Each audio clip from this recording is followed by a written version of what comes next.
Tejiendo un futuro. Tejiendo un futuro es un proyecto realizado por el Museo de América en colaboración con el Centro Penitenciario Madrid 1 Mujeres.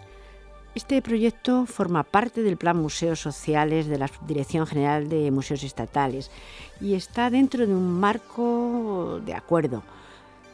Vamos a hablar de este proyecto, Tejiendo un Futuro, que es un proyecto que además tiene mucho de enseñanza, pero tiene mucho, a mi parecer, de humano. Y para ello nos acompaña, como es habitual en estos programas que hacemos en colaboración con el Museo de América, su directora, Concha García Saiz. Hola, Bienvenida. Muchas gracias. Ana Azor, su directora. Hola, Hola, Ana. Isabel. Y también está una de las coordinadoras, luego nos explicará, y que también ha estado con nosotros en otros programas, coordinadora de este proyecto, Beatriz Robledo. Hola, Beatriz. Hola, Isabel. Tejiendo un Futuro he dicho que es algo más que un proyecto colaborativo, que lo es también, claro. Tiene un trasfondo muy importante de enseñanza, de educación humano, porque está hecho por y para mujeres que están privadas de libertad. ¿Podemos explicar un poco cuáles son los objetivos primero? Yo creo que sí, porque como tú dices, en realidad es un proyecto de aprendizaje para todos, tanto para quien recibe la teoría, la enseñanza y eso, como para quienes hemos participado en ello. Porque naturalmente dentro de esta programación de museos más sociales que lleva adelante la Subdirección General de Museos Estatales y por lo tanto nosotros somos parte integrante de ello, hay una serie de proyectos que lo que buscan es precisamente acercarse a esos públicos que no son nada habituales en la relación con los museos y por lo tanto requieren de unos planteamientos especiales. No se trata de programar visitas, numerosas visitas al museo, sino de que el museo, podríamos decir en plan poético, que el alma del museo se traslade a estos colectivos y comparta con ellos. Podemos decir entonces que está dirigido a mujeres, en este caso, mujeres que están privadas de libertad. No es absolutamente necesario. De hecho, en el proyecto había mujeres que no eran latinoamericanas, pero sí es verdad que la mayoría eran latinoamericanas y de alguna manera también... Nace así pues por la propia identidad del museo, el Museo de América, a la hora de presentar un proyecto, pues como sucede siempre, lo elabora con una vinculación hacia América, hacia americanos o hacia las culturas americanas, en fin, tenemos, digamos, esta línea directa. Cuando lo elaboramos también nos informamos, porque ten en cuenta que nos estábamos dirigiendo a un colectivo que nos era completamente desconocido, ¿no? Entonces pudimos comprobar que un alto porcentaje de la población reclusa española son mujeres latinoamericanas que están vinculadas al tema del tráfico de droga, incluso del menudeo, y toda esta privación de libertad de mujeres en muchas ocasiones con hijos, en fin, se desarticula, digamos, o por lo menos eso es lo que pensamos desde fuera, ¿no? Entonces, nosotros, como digo, organizamos todo, en principio, dirigido a este colectivo. Previamente se valoró también qué centro era el que podría ser más adecuado, sobre todo para este primer proyecto. Hablábamos incluso de proyecto piloto, ¿no? No habíamos trabajado nunca en este ámbito y entonces nosotros también queríamos, como decía antes, aprender. Y se eligió el Centro Penitenciario Madrid 1 para mujeres. Dentro de lo que se hizo en este proyecto, yo he visto que hay una parte teórica de la que hablaremos, una parte de seminarios y otra parte muy práctica, porque había como una especie de hilo conductor, y este hilo conductor nunca mejor dicho, porque además el hilo conductor era precisamente eso, lo textil. Efectivamente. La idea que teníamos era que no fuera una actividad meramente teórica, sino que se intentara combinar en lo posible una parte no tanto teórica, sino de compartir conocimientos. Una parte de lo que nosotros trabajamos en el museo, trasladarlo de forma más o menos sencilla al público general. Y lo que se hizo fue hacer al principio 2 seminarios con 2 temáticas que luego comentaremos. Hicimos 3 visitas al museo de tal forma que significó una salida fuera del centro penitenciario, que para ellas también significó una importante motivación, para enseñarles la exposición permanente, haciendo especial hincapié en las áreas de las cuales ellas provenían, lo cual también les gustó. Hicimos una visita a la zona de almacén de reserva del museo, con lo cual contamos con la participación de la jefa de conservación del museo para explicarles todo lo que se hace en tanto al cuidado y protección del patrimonio, que también les resultó muy interesante. Es una parte que no se suele enseñar a todo el público, por lo tanto ellas se sentían un poco privilegiadas, ¿no?, por el hecho de entrar allí. Y luego se hizo un taller práctico, donde durante las conferencias y los seminarios vas hablando con ellas y te van haciendo preguntas y te vas dando cuenta de que algo tan sencillo como que una de las técnicas más habituales en América textiles es el telar de cintura, y nunca han visto un telar de cintura. Y dije, tenemos que sacar necesariamente un telar de cintura para que vean cómo se realiza, ¿no?, todo esto que estamos hablando. Y lo hicimos. Y por supuesto, una parte importante del proyecto fue el taller durante 4 días, con el que contamos con una de las especialistas en tintes y colorantes americanos más importantes del mundo, que tenemos la suerte de que es española, que es Ana Roquero, donde hizo una selección de tintes naturales para que las internas pudieran ellas mismas teñir objetos pequeños. Fueron fundamentalmente pañuelos en seda, que tiñe relativamente bien, con diferentes tintes y colorantes. Y bueno, eso fue lo que yo creo que permitió el contacto también directo con ellas y tener la sensación de crear, que eso es algo importante, de aprender y además ser capaces de transformar cosas y crear por ellas mismas algo que en ningún caso se habían planteado que podrían hacer, con tintes relativamente sencillos, ¿no?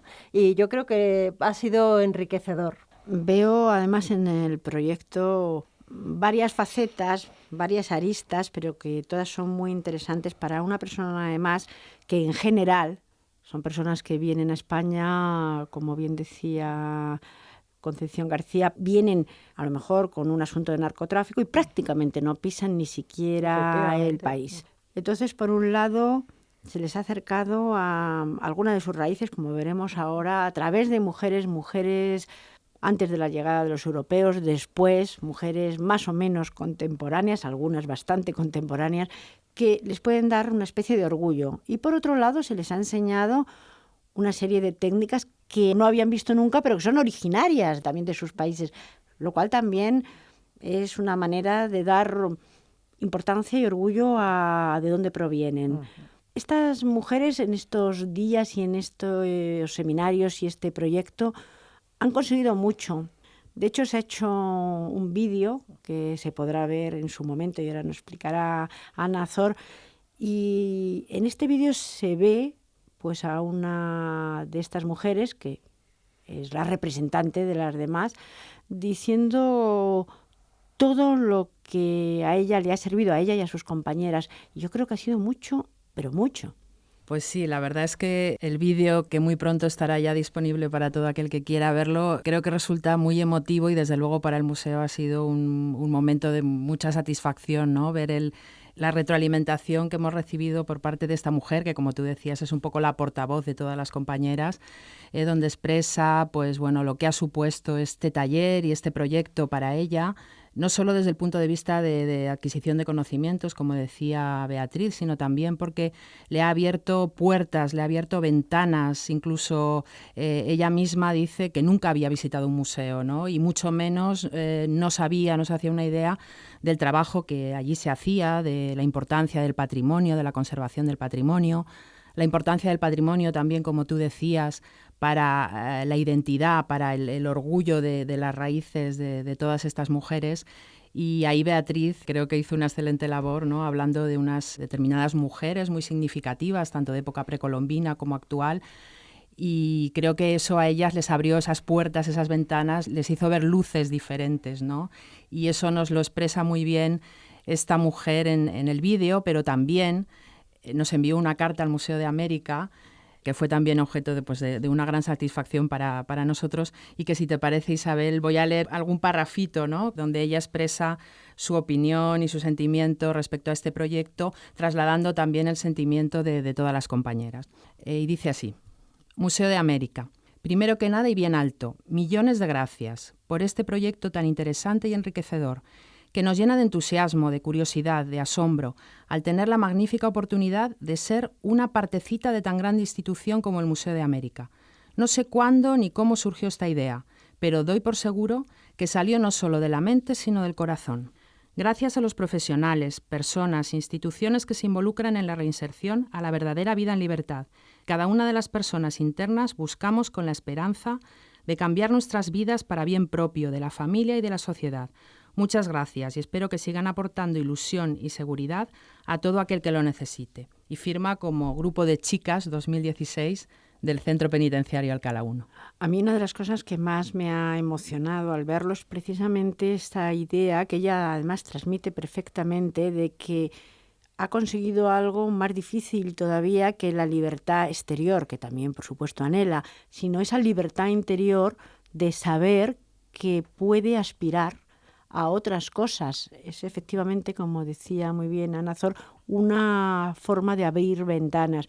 También a través de estas mujeres que han podido conocer, no sé si algunas las conocerían, otras no tanto, mujeres que a través de la historia, también de su historia, pues han sido mujeres luchadoras, importantes o símbolos que han servido para la mujer, como por ejemplo la diosa Ischel, que era una diosa de la cultura maya, pero que verdaderamente simbolizaba muchísimas cosas, con atributos importantísimos para la mujer. Efectivamente, lo que quisimos en ese primer seminario dedicado a mujeres latinoamericanas en la historia era recoger la relevancia que han tenido a lo largo de toda la historia, no solamente reciente, sino también antigua, de muchísimas mujeres. Es verdad que cuanto más atrás nos vamos en el tiempo, quizá es más complicado el poder rastrear estas personalidades relevantes, pero lo que hicimos fue intentar seleccionar de cada uno de los momentos al menos un personaje,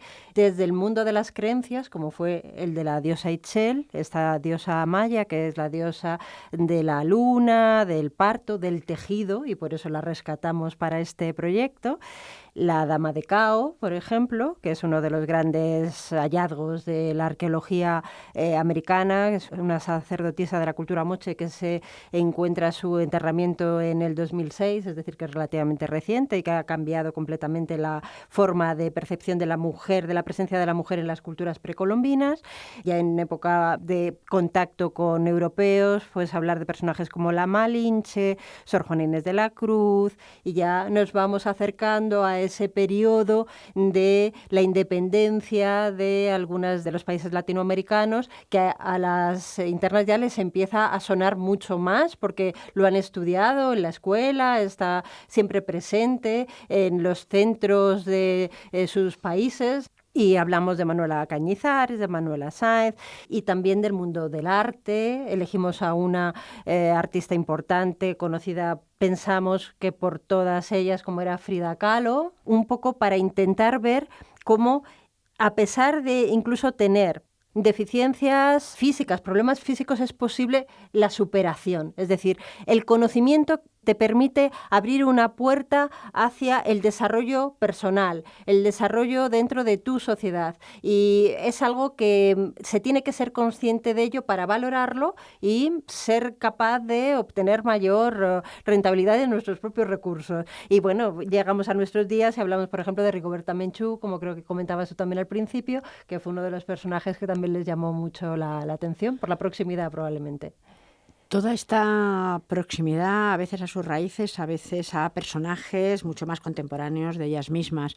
Pero por otro lado, la parte del propio taller, en cuanto a la parte textil, cuando están tocando, porque tocar yo creo que es importantísimo, creo que tocamos poco en general, eso también les ha servido de mucho. Y ver que estas técnicas son técnicas que perduran a través del tiempo. La segunda parte del taller se trató precisamente sobre cómo un aspecto tan cotidiano como puede ser la indumentaria nos da mucha más información a nivel social y cómo es un vínculo de una forma de comunicación entre nosotros. Y hablamos precisamente de cómo muchas de estas técnicas que están presentes todavía hoy tienen un origen muy remoto y cómo no se ha perdido. Se ha ido modificando en algunas ocasiones con el paso del tiempo, pero se han ido enriqueciendo y siguen todavía hoy presentes en tejidos actuales y algunos muy de moda. Ya hablaremos en alguna otra ocasión de técnicas como el haspelikat, que todavía hoy se utiliza y es muy cotizado porque es muy difícil de realizar y por lo tanto las producciones textiles que se hacen son caras, y estuvimos viendo cómo se elaboran de tal forma que ellas conozcan cómo nosotros tenemos formas de vestir que nos ofrecen información sobre nuestro estado civil. Sobre todo hablamos de las comunidades tradicionales, las comunidades indígenas, que nos permiten saber si una mujer está casada o soltera o si está vestida para una ceremonia específica, para la ceremonia de la pubertad, por ejemplo, un rito de paso, una ceremonia de matrimonio.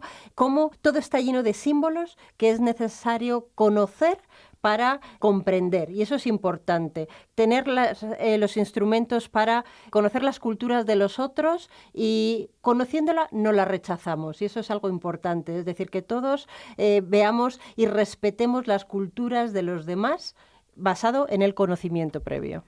Tejiendo un futuro, un proyecto que espero que tenga ese futuro porque desde luego ayuda y mucho a estas mujeres, sean latinoamericanas o no, porque también hay que decir que había mujeres españolas en este grupo, pero que ayuda a abrir estas ventanas que supongo que muchas de ellas considerarán totalmente cerradas. Pues sí. De hecho, como comentábamos al principio, nuestro punto de partida sí fue el colectivo de mujeres latinoamericanas, pero una vez que comenzamos se incorporaron, porque se incorporaban libremente, ¿no?, en el centro penitenciario, y entonces llegaron a ser entre 40 y 50 mujeres las que asistieron a los seminarios que estaba hablando Beatriz, y por lo tanto había absolutamente de todo tipo. En el propio taller de teñido, que es un taller como mágico, ¿no? Y yo creo que ahí fue donde, por otro lado, disfrutaron esa otra parte de decir, bueno, meto un trapito aquí y resulta que me sale de un color maravilloso que he elaborado, incluso muchas veces con productos que tengo en la cesta de la compra en mi casa, ¿no? Y claro, ya mencionábamos antes que nosotros consideramos en este caso como proyecto piloto, y nuestro deseo, y nos consta que el deseo de ellas también, de las que no han podido participar por diferentes razones, se han sentido motivadas por el resto de sus compañeras y sí desearían, y nosotros desearíamos, poder seguir adelante. Ana, hay una palabra que acaba de decir Concepción Saiz que a mí me parece impresionante porque creo que es que lo define: magia. ¿Ha habido magia en este proyecto con ganas de seguir haciendo esta magia?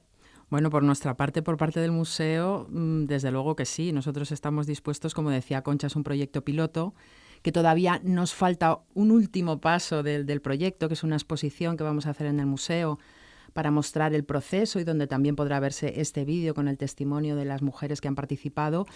Y por supuesto que nosotros estaríamos encantados de poder continuar, y yo creo que tanto el centro penitenciario como las propias mujeres que se han quedado fuera al menos de este grupo reducido de 15 estarían encantadas, porque para nosotros y para las personas que han trabajado más directamente con ellas ha sido un enorme placer, enriquecedor 100% por las dos partes, y yo creo que estamos en disposición y con muchas ganas de continuar. Pues tejiendo un futuro. Continuaremos, si podemos, tejiendo este futuro con este tipo de proyectos. Muchísimas gracias a las tres. Gracias a ti, Isabel.